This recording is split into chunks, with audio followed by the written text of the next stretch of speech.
बच्चों, आज हम अपने राष्ट्रीय पर्व गणतंत्र दिवस और 15 अगस्त के बारे में बहुत अच्छी सी जानकारी सीखेंगे और साथ में ये सीखेंगे कि राष्ट्रीय पर्वों से हम हिंदी की जानकारी कैसे सीखें, हिंदी कैसे सीखें राष्ट्रीय पर्वों से। तो आइए देखिए, हमारा राष्ट्रीय पर्व है 26 जनवरी, जिसे गणतंत्र दिवस भी कहते हैं। इस दिन हमारा संविधान लागू हुआ था 26 जनवरी 1950 को।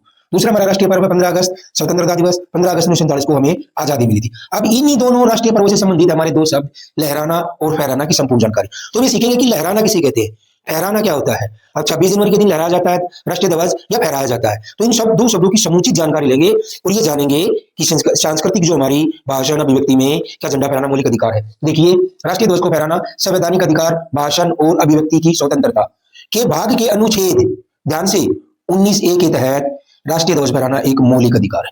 तो बच्चे, राष्ट्रीय ध्वज फहराना एक मौलिक अधिकार है। अब हम हिंदी जानेंगे, देखो कैसे, आपको बिल्कुल भी कोई कंफ्यूज नहीं होगा, आप गलत नहीं सीख पाएंगे। तो देखिए, लहराना शब्द, अब आते हैं इसमें। अब इस शब्द में लहर जमा आना, तो लहर जो है वो मूल शब्द है और आना जो है ये हमारा प्रत्यय है।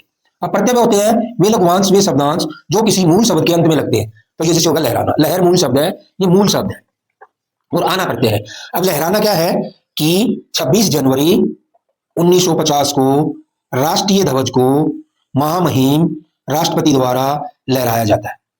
ये एक जगह बंधा होता है, इसको अनफोल्ड किया जाता है और इसको लहराया जाता है। ये होता है 26 जनवरी के दिन, जिस दिन महामहिम, इस दिन कर्तव्य पथ पर सांस्कृतिक कितने सारे कार्यक्रम होते हैं, बच्चे भाग लेते हैं, झांकियां निकाली जाती है, देश की आन बान शान का बहुत ही बड़े पैमाने सतह पर प्रदर्शन किया जाता है। तो उस दिन झंडा हमारा लहराया जाता है। ध्यान रखना, 26 जनवरी 1950 को महामहिम राष्ट्रपति द्वारा झंडा लहराया जाता है और तारीख है 26 जनवरी 1950।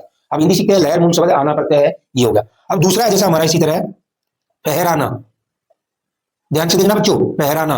अब फहराना भी वही है, फहर जो शब्द है ये मूल शब्द है और आना जो है वो प्रत्यय, जिसको मैं आपको बता चुका हूं, ये प्रत्यय है। अब ये इसकी तारीख है 15 अगस्त 1947। इस दिन हमें आजादी मिली थी। क्या मिली थी? आजादी मिली थी। अब इस दिन क्या होता है कि राष्ट्रीय ध्वज को नीचे की तरफ बांधा जाता है और ऊपर की तरफ खींचा जाता है, क्योंकि देश ने बहुत बड़ी तरक्की की है। तो ये होता है फहराना कि हम ऊपर की तरफ, आगे की तरफ तरक्की कर रहे हैं। अभी अगर हम दूसरे शब्द की तरफ देखें, जैसे ध्वजारोहण, ध्वजारोहण 15 अगस्त के दिन देश के प्रधानमंत्री राष्ट्रीय ध्वजारोहण करते हैं कि ध्वज को आरोहण माने तरक्की की ओर, ध्वज जमा आरोहण, ध्वज जमा आरोहण। यानी जो मेरी ये वीडियो है ये कैसी लगी, लाइक कीजिए, सब्सक्राइब कीजिए और ये बताइए कि ध्वजारोहण शब्द में कौन सी संधि है। धन्यवाद, थैंक यू।